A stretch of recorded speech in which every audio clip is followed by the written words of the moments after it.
आपका एक बार फिर से स्वागत है डीपीएन लाइव न्यूज में। मैं आपके साथ में आरबी प्रजापति। रत्नप्पा कुम्हार की जयंती देश के कोने कोने में मनाई गई, लेकिन यह जयंती ज़्यादातर प्रजापति कुम्हार समाज के लोगों ने मनाई। सर्व समाज के लोगों ने इस जयंती को अभी भी नहीं मनाया। आपको बता दें 15 सितंबर 1909 को जन्म हुआ था रत्नप्पा कुम्हार का और 23 दिसंबर 1998 में इनका देहांत हुआ। डॉक्टर रत्नप्पा भारमप्पा कुम्हार स्वतंत्रता सेनानी थे, जिन्होंने भारत की स्वतंत्रता आंदोलन के लिए सक्रिय भाग लिया। इनका जन्म एक मराठा कुम्हार परिवार में हुआ था और ये भीमराव अंबेडकर के साथ में संविधान कमेटी में रहे और फाइनल ड्राफ्ट पर इन्होंने अपने हस्ताक्षर भी किए। देश के संविधान में इनका अहम योगदान किसी भी स्तर से कम नहीं कहा जा सकता। सामाजिक समरसता और भाईचारे के बीज इन्हीं के अनुभवों की देन है। आपको समाज कार्य के लिए 1985 में पद्मश्री पुरस्कार से नवाजा गया। ये सांसद, विधायक और मंत्री भी रहे। इस देश की आज़ादी से पहले डॉक्टर भीमराव अंबेडकर जी और रत्नप्पा कुम्हार ने इस बात पर शूद्र कहे जाने वाले दलित, पिछड़े और सामाजिक, आर्थिक, शैक्षिक अधिकारों को दिलाने के लिए अंग्रेज शासकों के सामने अपनी बात रखी। 1920 में अंग्रेज सरकार ने भारत में दलित, पिछड़ों और सामाजिक, आर्थिक, शैक्षिक स्थिति के बारे में जांच करने के लिए साइमन कमीशन भेजा और लॉर्ड लिथियन की अध्यक्षता में जांच कमेटी का गठन किया गया, जिसके बाबा साहब भीमराव अंबेडकर भी सदस्य बनाए गए। मनुवादी, गांधीवादी लोगों ने इस कमेटी का जमकर विरोध किया।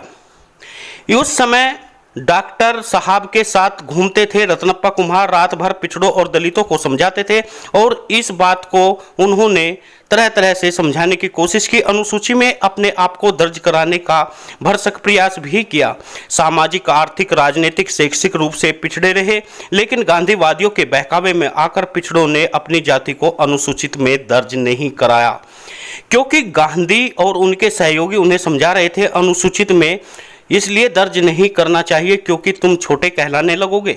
इस अनुसूचित और दलित, अछूत जाति, आदिवासी जातियों का नाम दर्ज कर रहे पिछड़ों में डॉक्टर अंबेडकर को कहने में नहीं आना चाहिए, क्योंकि वे दलित और अछूतों के नेता है।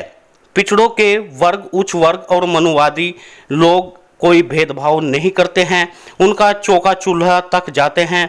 और उन्होंने बताया कि कपड़े धुलना, पानी भरना, मिट्टी के बर्तन देने का काम करना, दूध दूहने का काम करना, सब पिछड़ों का किया हुआ ही ब्राह्मण लोग खा पी सकते हैं।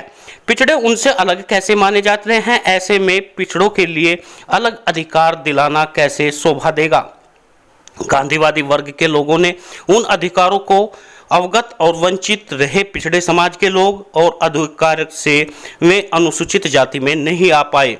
आज़ादी के पूर्व आज़ादी हुकूमत के दौरान 1930 और 31 में इंग्लैंड के गोलमेज सम्मेलन कम्युनल अवार्ड के रूप में अधिकार देने की घोषणा की, जिसके बाद में आज़ादी के संविधान बनाते समय बाबा साहब भीमराव अंबेडकर ने संविधान में दर्ज किया और पिछड़ों वर्ग के प्राधिकार हासिल करने के लिए अनुच्छेद 340 का प्रावधान छोड़ा गया।